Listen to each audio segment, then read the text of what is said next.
Gravando. Pronto, né? Então, assim, quando a gente fala o Brasil é um país, beleza. Ser um país significa que você é um Estado-nação. Então, o que é um Estado-nação? Então, quando você vive num país que é um Estado, o que faz o Brasil ser um Estado? Eu tô falando de Estado com letra maiúscula, tá? A gente escreve, às vezes, Estado com letra maiúscula. Aí eu tô falando do país. Se eu escrevo Estado com letra minúscula, aí eu tô falando, tipo, Estado de São Paulo, Estado do Rio de Janeiro, beleza? O que significa ser um Estado? O que eu tenho que ter para ser um Estado? Tipo, para eu ser uma pessoa, eu tenho que falar, enxergar, ter sistema digestivo, duas pernas. Para eu ser um Estado, eu tenho que ter que característica? Acho que a primeira seria um território, né? Talvez. Uma nação também. Uma nação. Muito bem. Então, vamos lá. Para você ser um Estado, você tem que ter um poder político centralizado. Vocês lembram disso? A gente conversou no passado de poder político centralizado e descentralizado. Vocês lembram disso? O que é poder político centralizado e poder político descentralizado? Descentralizado é quando está espalhado. Várias pessoas ao mesmo tempo têm o poder. Vai meio que tomar dividido decisões. em cada parte. Isso. E o centralizado é que ou uma pessoa só, ou no caso um grupo pequeno, que aí depende, governa tudo. Sim. Então, assim, por exemplo, aqui no Brasil você tem um presidente, você tem um governador, então a gente tem instituições de poder centralizado, né? Porque você não é todo mundo que pode decidir. Quem decide são aquelas pessoas que foram eleitas por nós. Então, o poder é centralizado naquelas pessoas. Né? Você não simplesmente entra na Câmara de Deputados e decide qualquer coisa, o que deveria ser, né? Porque a Câmara de Deputados é a casa do povo. Aí, quando a gente fala, o Estado é uma instituição com poder político centralizado, o que significa a palavra instituição? Ou o que ela te lembra?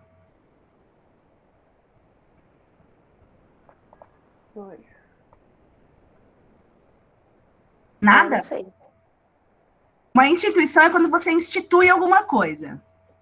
Se você fala que você instituiu algo, o que você fez? Não tem problema. Oficializou ela? Você comandou? O quê? Oficializou ela? Você aplicou? Você criou alguma coisa.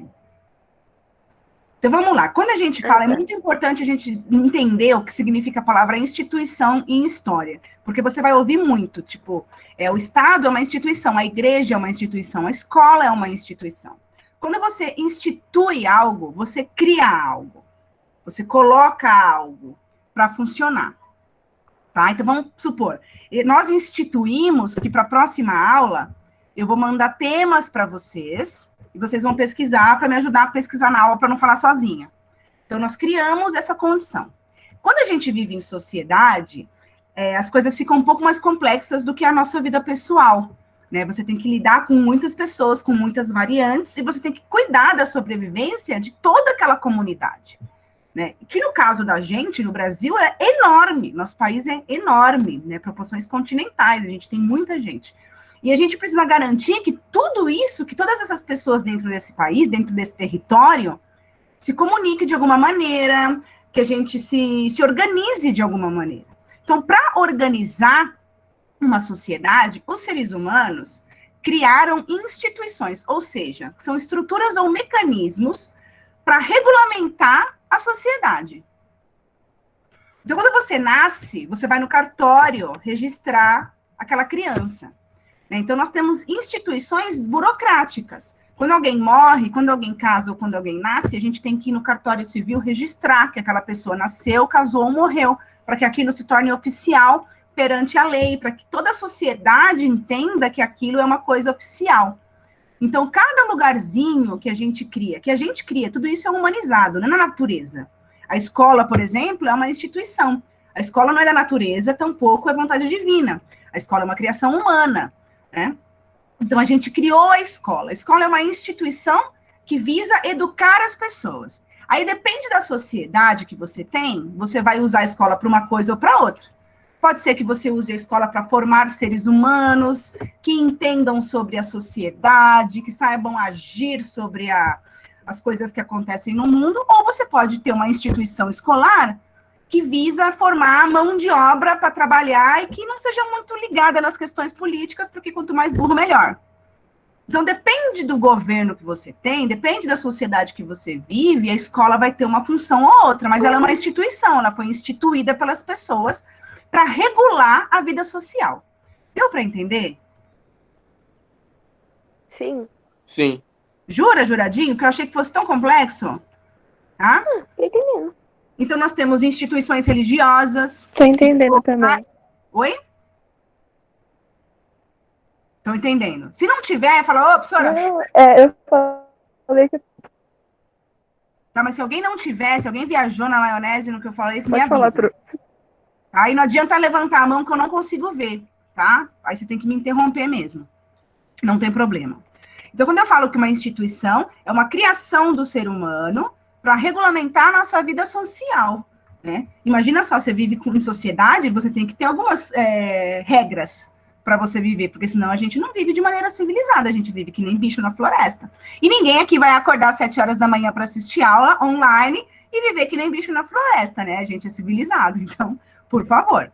Então, vamos lá, o que o Estado tem que ter? Primeira coisa, uma instituição, quer dizer, uma estrutura, um mecanismo de controle político, né? Quando eu falo de controle político, quando a gente fala de política, a gente fala das decisões, de tudo aquilo que diz respeito a todos nós enquanto sociedade. Então, a gente faz política o tempo inteiro. Até quando você fala que não gosta de política, você está fazendo política sem querer. Porque política é uma coisa que nós, seres humanos, fazemos o tempo todo. Toda vez que a gente está em grupo e decide alguma coisa para o grupo, a gente tem que pensar nas consequências, da onde a gente vai tirar recurso. Você está fazendo política. Quando você diz que não gosta de política e não se mete em política, o que você está fazendo é permitir que outras pessoas tomem decisões para a sua vida sem você estar tomando essa decisão junto. E aí você vai ficar à mercê das decisões dessas pessoas. Bom, então vamos voltar aqui. O Estado. Primeira coisa que vamos lá, o Brasil é um Estado. O Brasil tem uma instituição com poder político centralizado? A gente tem instituições de poder? Sim, a gente tem governo federal, governo estadual e o governo municipal. Deixa eu só permitir aqui a próxima pessoa entrar. Vamos lá. A gente tem leis que são obedecidas pela comunidade? Leis que são iguais para todo mundo? Na teoria? Na teoria. Na teoria, sim. Na teoria, com toda certeza. Tá, na teoria. A gente sabe que na prática, né, no Brasil, se você for branco e tem dinheiro, a lei é outra, né? Uhum. Né? Mas, enfim, aí você vê que o nosso Estado é falho. Mas a gente tem leis que deveriam servir para todos para regulamentar a vida da sociedade. A gente tem um domínio de território? A gente tem um território onde as relações têm? Então, a gente tem poder político, a gente tem leis, a gente tem território. A gente tem um exército? Temos. Temos. A gente tem burocracia? Porra. Temos. É que quando a gente fala em burocracia, aqui no Brasil a gente pensa em papel. Né? Papel, meu Deus do céu. Você vai no postinho tomar uma vacina, você tem que levar seu RG, a xerox do seu RG, o comprovante de residência, né? A foto da sua mãe, da sua avó, da sua tia. A carteirinha. A carteirinha. Então, assim, a gente pensa em muito papel, talvez porque aqui no Brasil a gente ainda não tenha conseguido, em termos sociais, se ajeitar, né? Criar as nossas regras de uma maneira a ter menos papel. Mas burocracia todo Estado tem, porque burocracia é o conjunto de regras que ajuda a gente a regulamentar as coisas. Por exemplo, a carteirinha de vacinação.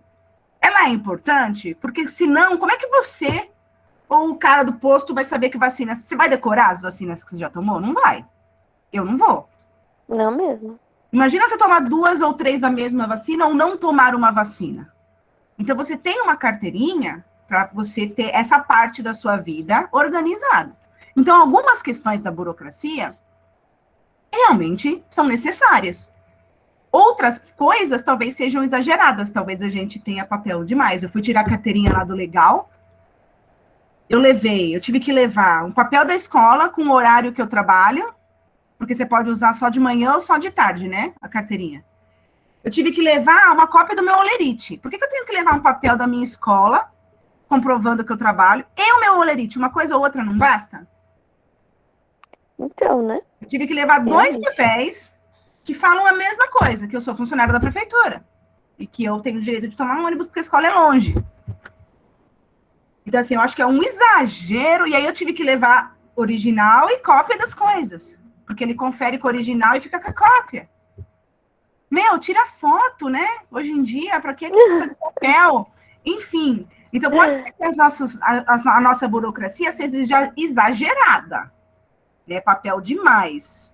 Mas esse conjunto de regras e de funcionários que cumprem essas coisas fazem com que a sociedade funcione, né? Muito bem. Então, de acordo com esses conceitos do que é um Estado, o Brasil é um Estado? Sim. Beleza. O que é nação agora? Porque não é a mesma coisa. Nação é o povo que está em um território. É o povo que vive no Estado. Tem uma cultura parecida.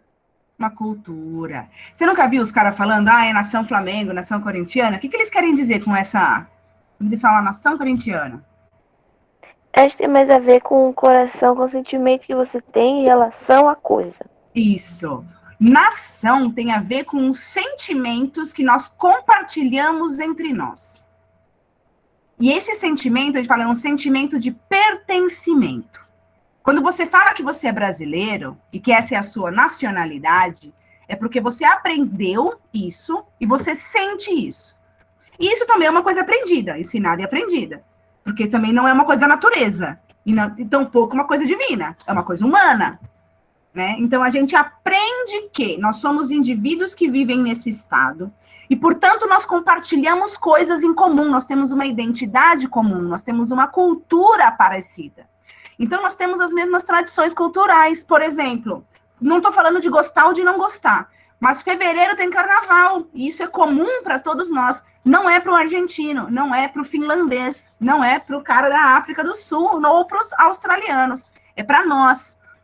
Mesmo que você não goste, fevereiro tem carnaval. E aí, em junho, tem festa junina. E aí você vai lá na festa... Você não precisa... É uma festa cristã, é uma festa católica? É, mas eu nem penso nisso. Eu vou lá para comer fogaça. Uhum. Eu não tô nem aí, a gente até esquece a origem da festa junina, né? Que é uma origem de origem católica, porque eu conheço pessoas que são de outras religiões e que não vão em festa junina porque é uma de origem católica. E eu fiquei, caramba, é mesmo, né? É de origem Poxa, católica. cara, eu ia só pela comida, você está pensando em religião? Eu nunca tinha nem me tocado. Na verdade, assim, você sabe porque as festas juninas geralmente são em igrejas, né? É, tipo, inconsciente, mas não é tipo uma coisa tipo, meu Deus. Exato, não é uma coisa que católica. você racionaliza. Porque, meu, você vai lá para comer fogaça. Né? Tomar aquele frio. Tá, as musiquinhas que a gente dança na escola, aí vai ficando velho, que não vai dançar mais, que dá vergonha, realmente. E é uma questão da cultura do interior. Então, por mais que você goste ou não de festa junina, junho tem festa junina, é uma coisa comum entre nós, né? A gente gosta de futebol em geral, e mesmo que você não goste de futebol, você vai ser tragado pelas pessoas que gostam de futebol, porque você vai sair com elas.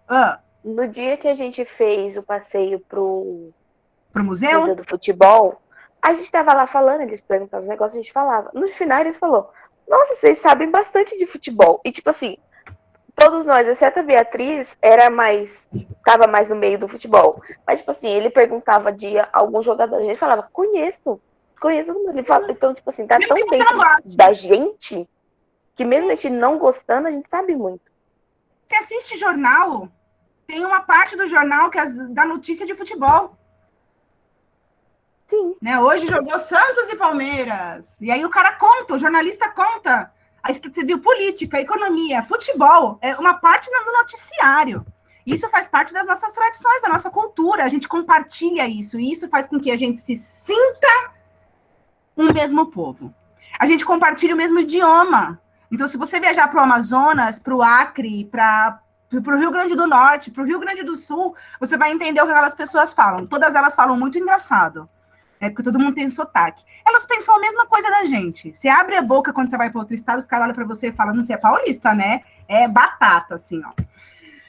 Mas a gente, por mais que a gente tenha os nossos sotaques e as nossas identidades regionais, você pode viajar para qualquer lugar do Brasil e você vai se comunicar com as pessoas e você vai conseguir ler placas em qualquer lugar do Brasil, porque todas elas estão na mesma língua que você fala. Em geral, uma nação é formada por pessoas que compartilham características étnicas. Vocês lembram o que significa etnia? Não tem ninguém aqui. Não. Não? Etnia é uma palavra grega, que vem do grego antigo e significa povo. E seria a palavra ideal para a gente usar ao invés de falar raça. Porque nós não é cachorro, que tem o pincher e o pitbull. Né? Nós somos pessoas com traços étnicos diferentes. Né? Então, se pessoas brancas, né, se um povo lá atrás, quando a gente estudou ano passado, lá no começo dos primórdios, você tem um povo, uma tribo, que só tem filhos entre si, e essas pessoas são brancas, óbvio que as crianças, os descendentes serão brancos. Se você tem uma tribo de pessoas negras, óbvio que os descendentes vão ser negros. Só que nós, aqui no Brasil, as nossas características étnicas são diferentes, porque a gente teve miscigenação. Então, é até difícil falar, né, a característica do brasileiro, porque qualquer um tem cara de brasileiro, não é? Ai, mas quando você vê alguém que você... Nossa, parece que é instinto. Você bate um olho em alguém e você fala, véi, esse daí é brasileiro. Mas é no tudo, Brasil, gente, não é é tudo possível. meio misturado. Exatamente por isso. Eu A gente acho que é tudo mais meio fácil misturado. identificar um estrangeiro. Eu estava assistindo uma série outro dia na Netflix, acho que na Noruega, ou Dinamarca, sei lá, algum país nórdico. Para mim, eles pareciam todos irmãos uns dos outros. Tudo igual os malucos, assim, todo mundo Nossa, muito Pro, isso é branco. verdade. É igual na Não é? América, né? Tipo, todo mundo é tipo loiro, do olho azul, branco. Todo mundo tudo muito igual, né?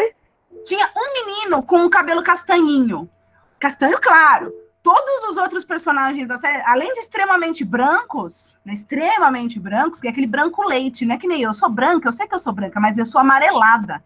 Né? Os caras não, aquele branco leitinho, né? Aquele olho azul e o cabelo bem loiro. pálido, Eu falei, né? Às vezes, né? Parece que é a mesma família. Para mim, eles eram tudo meio igual. E óbvio que são atores, eles não são todos irmãos, mas para mim, eles eram tudo da mesma família. Eu Deixa eu perdi fechar a meu conta WhatsApp. de quantas vezes já falaram, nossa, você é japonesa? Não, não tem nada a ver, meu Deus. Juro, professora, eu perdi as contas. É por causa Meu Deus. do formato dos seus olhos?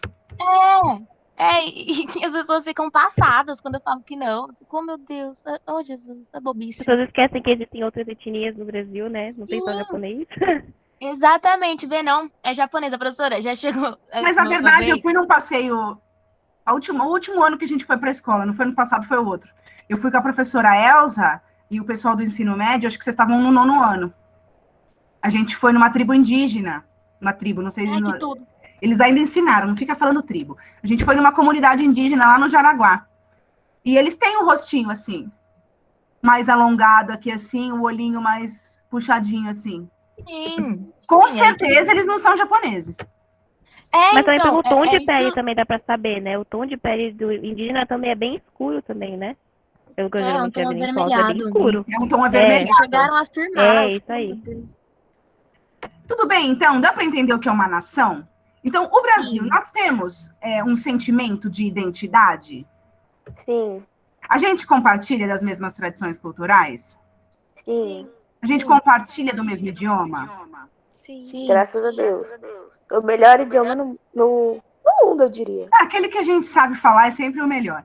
A gente compartilha de características étnicas? De certa maneira, sim, porque qualquer um, a gente tem cara de qualquer um. Você entra no Professora, metrô, mas você nunca viu essa pessoa assim? Tipo assim, acho que na TV, assim, você vê o povo falando eu olho pra inglês qualquer ou um então em de vocês, vocês têm série. tudo cara de brasileiro. Sério? Eu já vi isso uma vez. Eu olhei e falei, véi, esse daí tem cara de brasileiro, certeza. Ah, nós é tudo Certeza. brasileiro. Olha nossas, nós é. Nós somos todos muito aleatórios. Às Eu acho que é vezes por isso você que olha cada uma um pessoa tem cara de brasileiro. e você percebe mais ou menos a região que ela vem. É porque o pessoal do sul é mais claro. Não como Uhum. na Dinamarca, mas que eles acham, né? Mas eles são mais claros. O pessoal, sei lá, do Nordeste, geralmente eles são mais baixinhos. Uhum. Não No que não Ceará, tenha, mais cabeçudo. aí já é um pouco de maldade. Ah, mas não é? Eles são baixinhos? Eles têm um formato da cabeça um pouco mais achatadinho. Não vou que eles é cabeçudo, só que a cabeça deles é mais achatadinha, Ficar sabe? chamando o De cima pra cearense de baixo. cabeçudo deve ser bem desagradável pro cearense, entendeu? Ai, eu sei. Tadinho. Mas é uma característica, pô. Mas não é Mas você já cabeçudo. viu? Então, a cabeça achatada eu aceito. Cabeçudo, É, uma cabeça achatadinha, assim. Muito bonitinhos. então é diferente. Então você consegue mais ou menos pelas regiões. Por quê? Porque você não fica indo de São Paulo pro Ceará para ter filho. Você geralmente se casa com as pessoas do seu universo, com as pessoas que você ao seu redor. E aí a gente vai ficando com as mesmas características. Então o Brasil é um estado e o Brasil é uma nação. Então o nosso país é um estado-nação. Só que os estados-nações, eles não nasceram do nada. Né? Isso não é isso, como eu disse, não é nem da natureza, nem divino. É uma criação humana. E se é uma criação humana, ela tem um contexto. Ela nasceu por uma razão, num determinado período de tempo. E é isso que a gente vai estudar agora. A formação dos estados nacionais modernos, né? Então, como eu não me lembro quem, acho que foi a Giovana comentou que viu o vídeo, e lá no vídeo a menina fala que o feudalismo já estava mal das pernas, e estava, e a gente está vendo isso. A Idade Moderna é uma transição entre aquele feudalismo, aquela galera do feudo, com a galera do sistema capitalista, que é o que a gente vive hoje. Então, a gente está vendo, nessas próximas aulas, a construção, a transformação de uma maneira de viver para outra maneira de organizar a sociedade, que é a maneira que a gente organiza a nossa sociedade hoje. Então, aqui é a sementinha do mundo que a gente vive hoje, foi plantada aí, nessa época. Então, o que é um Estado Nacional moderno? Ele tem que ter leis, ele tem que ter um exército, e ele tem que ter padronizações, tanto de sistema de impostos, de dinheiro. Então, aqui no Brasil, todo mundo usa a mesma moeda e a gente paga o mesmo imposto. Outra coisa é que o nosso Estado é falho, porque tem gente que tem muito dinheiro, sonega imposto, não acontece nada. E gente que tem pouco dinheiro fica lá declarando o imposto de renda, morrendo de medo de ser preso. Mas isso é uma falha do nosso Estado. Pode ser que em outros países isso funcione de outra maneira. E a gente também tem a padronização do sistema de pesos e medidas. Então, aqui em São Paulo, eu peso 78 quilos. Se eu for para o Ceará e subir numa balança, eu peso 78 quilos. Então, assim, a gente tem um sistema de peso e de medida que qualquer pessoa que aprende consegue usar. Isso facilita muito o quê? Sistema de impostos, sistema de pesos e medidas.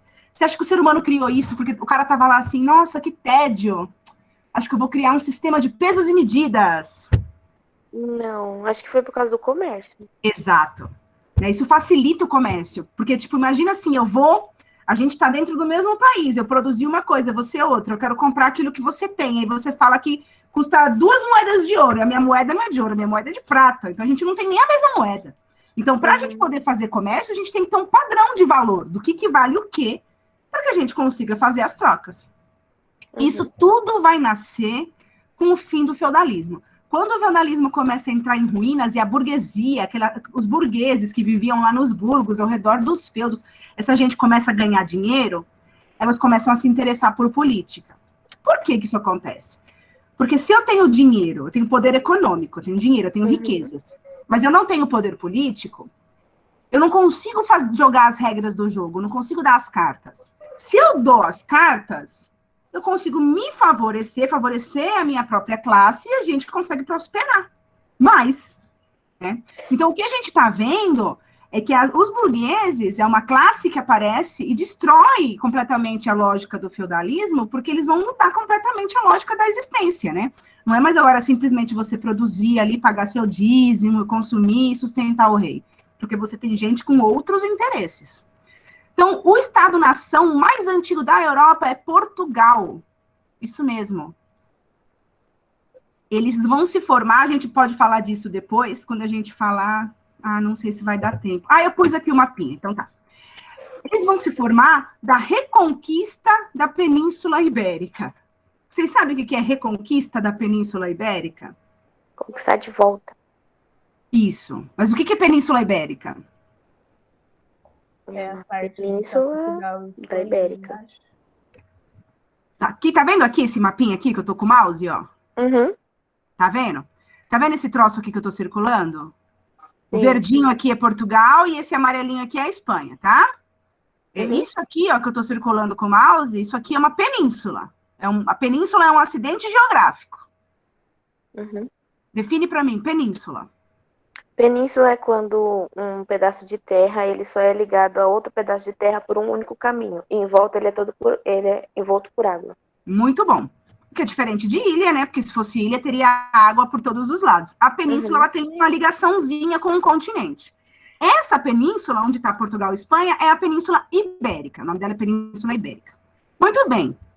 Lá na Idade Média, os muçulmanos, árabes muçulmanos, eles vão, assim como qualquer outro povo na Antiguidade fez, né? Na Antiguidade, na Idade Média, expandia o território, né? Conquistar riquezas era conquistar outros territórios. Você conquistava novas terras, você conquistava o dinheiro daqueles povos, você escravizava aqueles povos. Então, era muito comum essa expansão. A gente viu no passado o Império Romano, né? Grécia, os persas, como tinha todas essas guerras de expansão.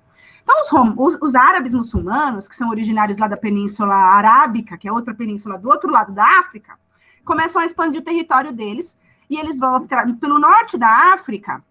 Eles invadem aqui a Península Ibérica, tá vendo? E ocupam a Península Ibérica. Esse primeiro mapa aqui, ó, é de 1031. Aí você tá vendo que tem uma porçãozona aqui no sul que tá em verde, e uma partinha aqui em cima que tá em amarelo. Tudo isso aqui que tá em verde foram terras que os árabes tomaram. Então, os cristãos que ocupavam essa península, eles vão subindo, eles vão se refugiando, ou vão perdendo, ou vão subindo. Com o passar dos anos, esses cristãos vão se recebendo reforços, eles vão se rearticulando, e aí eles vão começar a reconquistar, retomar o território que era deles antes deles perderem para os muçulmanos. Isso que a gente chama de reconquista na Península Ibérica. Então, eles começam a descer novamente, expulsando esses muçulmanos. Aí, o segundo mapa já é de 1100, você vê que os cristãos já ampliaram, né, os territórios deles. O terceiro mapa aqui de 1200, você vê que é um pouquinho mais, e aí você vê já o começo da formação de Portugal. O lado da Espanha demora um pouco mais. Você está vendo que tem vários reinos cristãos aqui. Tem Leão, Navarra, Aragão, Catalunha, Castilha. E aí, o último mapa, que já é de 1300, você tem alguns reinos cristãos, com exceção de Granada, que ainda é árabe. Aliás, Granada hoje faz parte da Espanha. E pela internet que eu vi fotos, é uma das regiões mais bonitas de lá. Tem a arquitetura, assim, são coisas ainda que são da parte da conquista árabe, e tem uma arquitetura bem diferente, assim, é uma região bem diferente do resto da Espanha, essa partezinha de Granada. Muito bem, então, dessa reconquista, de expulsando, né, os árabes, esses reinos cristãos vão fazendo alianças para se unir, ficar mais forte, conseguir expulsar esses árabes.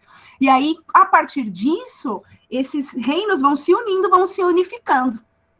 Além de expulsar os árabes, no caso de Portugal, eles tiveram uma revolução, um reino venceu e ficou considerado o rei de toda aquela região. E aí eles vão lá, e isso vai ser o marco do nascimento do Estado Nacional Português.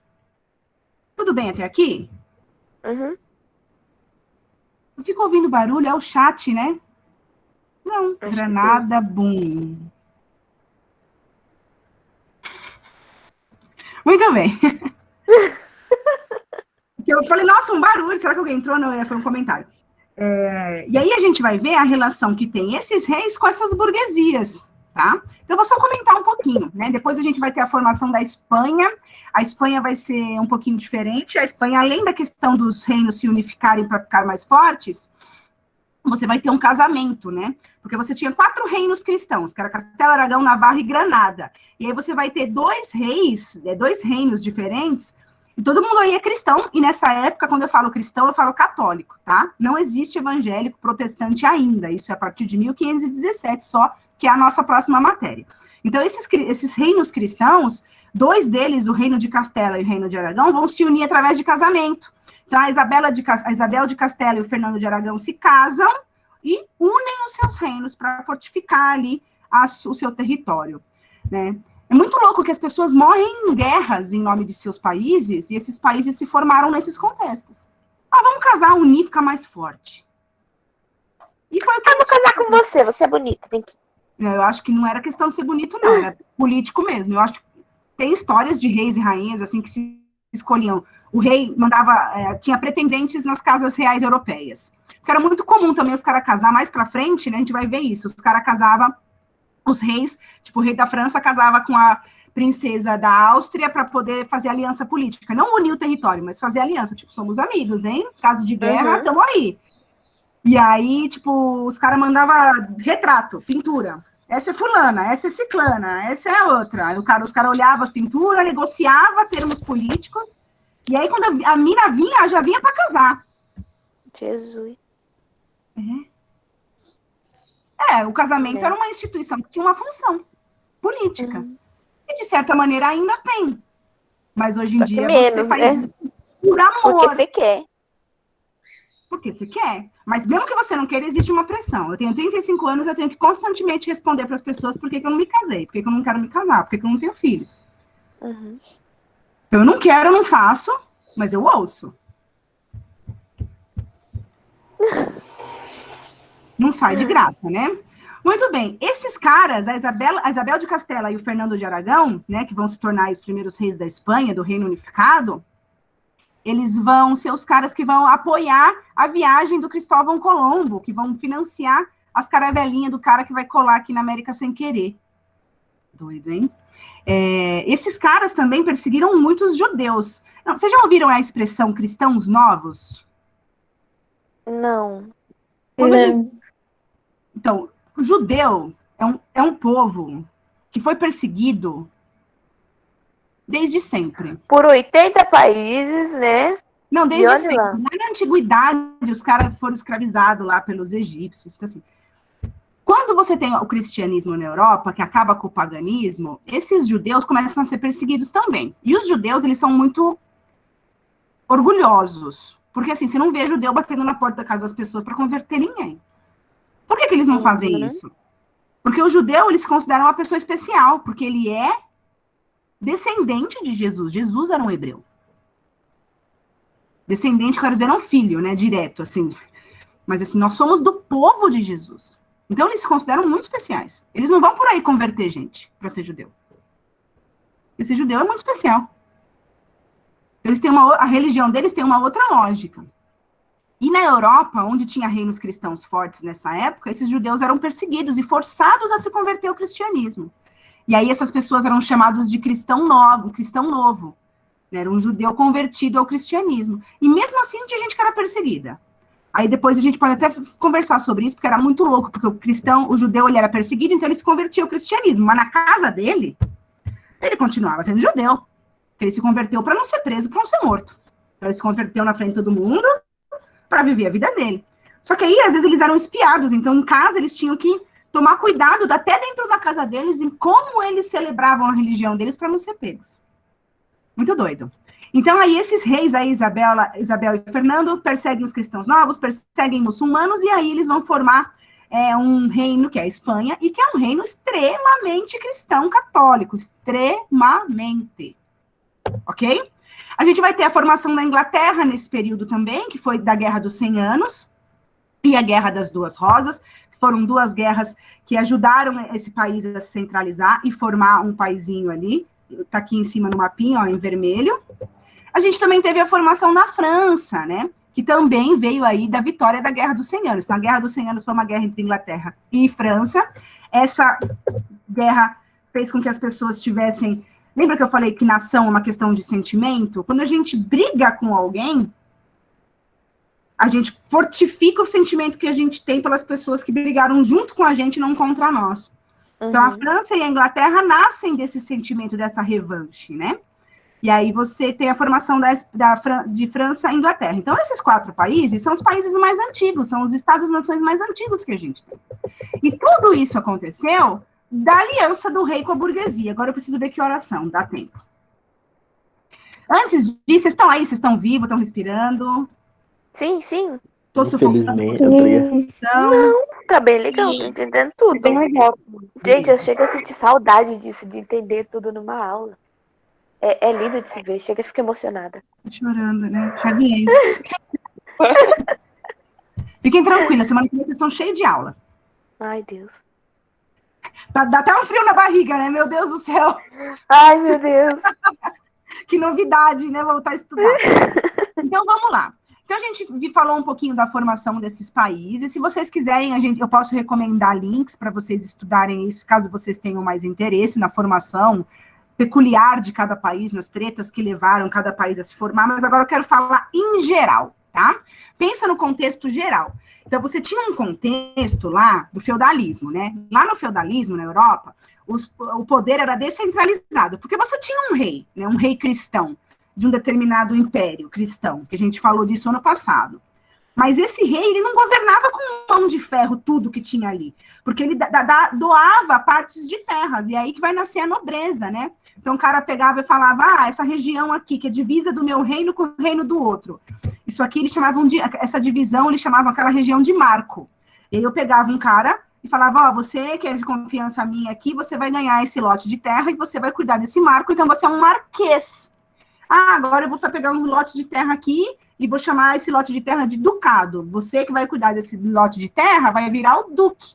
E aí a gente começa a ter as hierarquias dentro dessa nobreza, que são pessoas aliadas ao rei, que vivem, na verdade, às custas do rei, porque elas dependem da cobrança de impostos e da confiança, né, das terras que elas recebem do rei. Então o rei, ele não governa, ele não sabe de tudo, governa tudo sozinho, porque ele nomeia esses caras para cuidar dessas partes. E aí esses caras, o duque de não sei o que lá, que cuida de uma porção de terra, ele pode pegar um outro nobre, que tem um título menor que ele, e dar um pedacinho da terra dele para esse outro nobre olhar. Então você tem várias instituições assim, ó.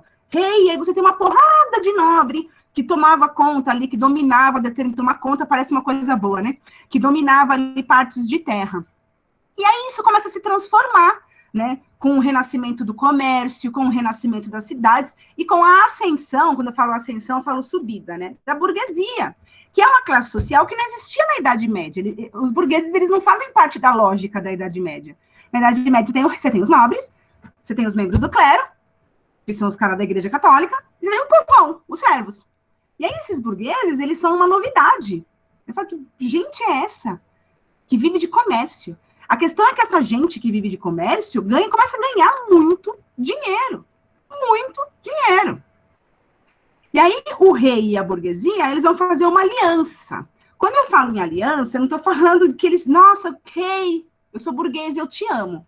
Né? A gente tem que entender que, às vezes, na nossa vida pessoal, a gente faz alianças com pessoas, a gente faz determinadas coisas com outras pessoas por algum interesse, não necessariamente por amizade ou por amor. Imagina na vida política, né? Imagina as pessoas que têm grandes poderes de controlar grandes porções de terra, o que elas não fazem, né? Então, muito bem, o rei, ele precisa de força para poder juntar territórios. Por exemplo, eu sou rei de um reino cristão, eu quero conquistar aquele outro reino ali, porque aí eu unifico, né, o meu reino com aquele, tenho mais terras, vou cobrar mais impostos, vou ganhar mais dinheiro, vou ser mais poderoso. Só que para eu dominar aquele outro reino, eu preciso de exército, eu preciso de armas, e para isso eu preciso de dinheiro. Ou então, se eu quisesse, eu sou um rei do reino cristão lá da Península Ibérica, eu quero expulsar os muçulmanos, né, os árabes que invadiram aqui, quero reconquistar as terras que eram dos meus antepassados, que foram expulsos. Então, o que vai acontecer? Esses reis começam a fazer acordo com essas burguesias locais. Então, amigo, você tá cheio da grana dos comércios que você faz, né? Além de comerciante, tinha os banqueiros. Não sei se vocês lembram no passado que a gente falou do banqueiro, né?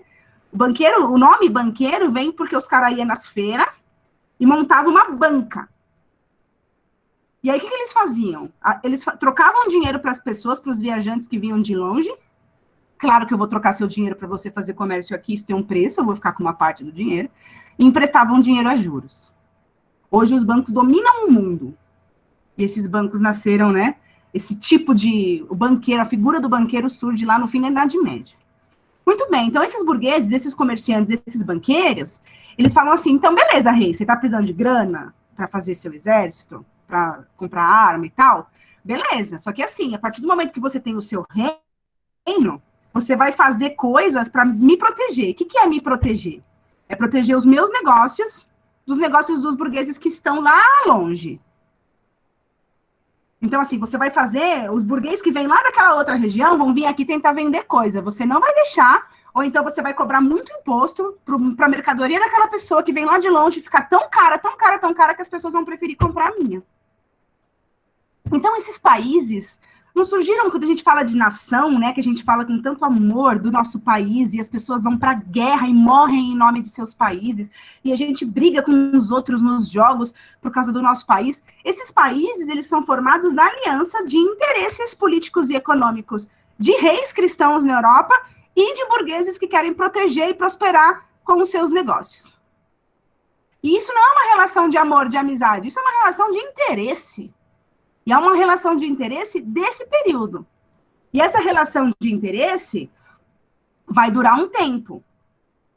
Tá? Lembra que a gente está falando da formação do sistema capitalista.